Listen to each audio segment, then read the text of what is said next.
When 3D became real, 3DFX Voodoo 3. At the end of the 90s, 3D gaming technically existed, but realistic was not the word anyone would have used. Characters looked blocky, textures felt muddy, and the moment anything exciting happened, frame rates dropped into slow motion. Then the Voodoo 3 arrived and flipped the table. Instead of your processor struggling to draw every pixel like an overworked intern, the card handled 3D acceleration itself, smoothing textures, stabilizing performance, and making motion feel fluid for the first time.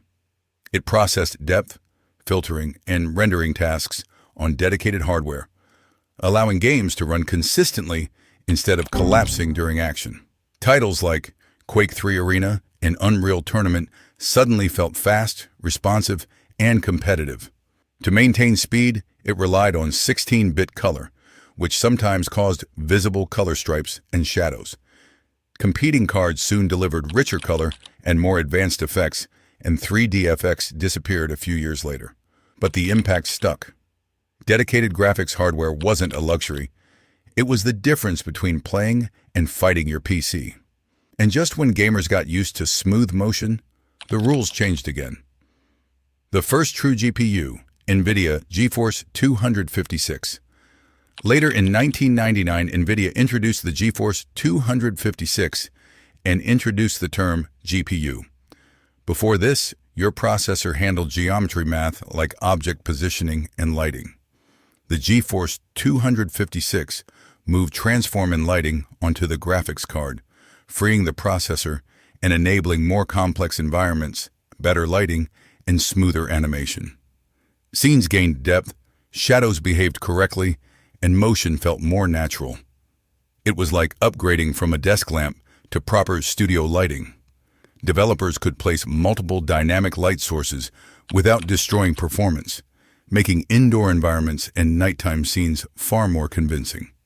The card wasn't cheap and worked best with a strong processor, but it defined the architecture every modern GPU still follows. For a moment, that felt like the peak. It wasn't. The power leap, a TI Radeon 9700 Pro. By 2002, gamers wanted realism, not just smoothness. The Radeon 9700 Pro delivered one of the biggest performance leaps in GPU history and introduced DirectX 9 programmable shaders. Developers could control how light interacted with surfaces. Water reflected the environment. Metal reacted differently than stone. Worlds stopped looking painted and started looking alive. Surfaces responded to light instead of simply displaying it, and environments gained atmosphere and mood. This realism demanded more power and better cooling, pushing PC hardware forward.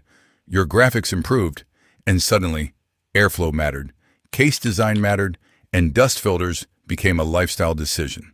Just when realism improved, efficiency became the next battlefield. When did graphic cards first make you stop and say, wow? The architecture revolution. NVIDIA.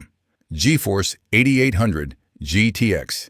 In 2006, GeForce 8800 GTX rewrote GPU design with unified graphics cores. Instead of separate shader units sitting unused, resources could shift dynamically where needed, boosting efficiency and performance at the same time. This flexibility meant better real-world performance during complex scenes, with lighting, shadows, and particle effects happening simultaneously. The card was large, expensive, and power-hungry, marking the moment GPU upgrades started feeling more like hardware projects than simple swaps. Progress stopped being incremental and started arriving in major leaps. And then came a twist. Raw power alone wasn't enough. Efficiency meets power. AMD Radeon HD 5870. In 2009, the Radeon HD 5870 proved performance and efficiency could coexist. As the first DirectX 11 GPU, it introduced hardware tessellation, allowing geometry to appear smoother and more detailed without overwhelming performance. Curved surfaces looked natural instead of angular, terrain gained subtle depth, and character models appeared more lifelike. It also introduced Eyefinity multi-monitor support, enabling panoramic gaming setups and expansive productivity environments from a single card. Gamers loved the performance per watt advantage. Early drivers caused frustration and cooling could get loud, but the message was clear. Powerful graphics didn't have to double as a space heater. For once, upgrading didn't automatically mean upgrading your electricity bill. Fast forward a few years, and one card quietly became legendary. The legendary sweet spot, NVIDIA GeForce GTX 1080 Ti. Released in 2017, the GTX 1080 Ti delivered high-end performance at a price enthusiasts could justify. It dominated 1440p gaming and handled early 4K better than expected, offering smooth gameplay in demanding titles that previously required compromises. Its efficiency, reliability, and longevity made it one of the most beloved GPUs ever. Many users kept it for years because it simply refused to feel outdated. New games arrived, settings increased, and the card kept delivering. It lacked ray tracing, but its raw performance and value set a benchmark future cards struggled to match. It was the rare upgrade that made owners feel smart instead of slightly guilty. Just when GPUs seemed powerful enough, the standards moved again. Ray tracing goes mainstream. NVIDIA GeForce RTX 3080. In 2020, the RTX 3080 brought real-time ray tracing and AI-powered DLSS into mainstream gaming. Ray tracing simulates real light behavior, producing realistic reflections, accurate shadows, and natural illumination. Light bounced, scattered, and softened the way it does in reality. DLSS used AI upscaling to boost performance while preserving visual clarity, allowing higher frame rates without sacrificing detail.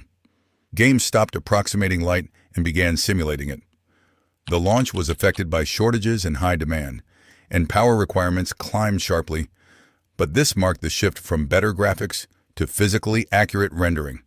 Suddenly, puddles reflected the world correctly, and players forgot their objectives. And just when realism reached cinematic levels, the next leap wasn't about power. The AI-powered era. NVIDIA GeForce RTX 4090. The RTX 4090 pushed consumer graphics into extreme territory, delivering massive 4K performance and experimental 8K capabilities. DLSS 3-frame generation introduced AI-created frames, boosting smoothness beyond raw hardware limits.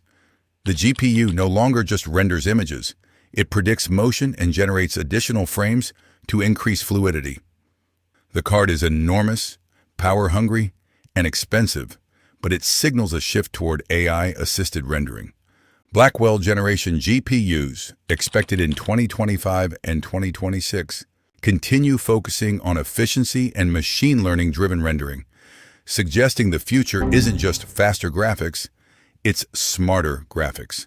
From triangles to simulated reality, next isn't faster, it's smarter.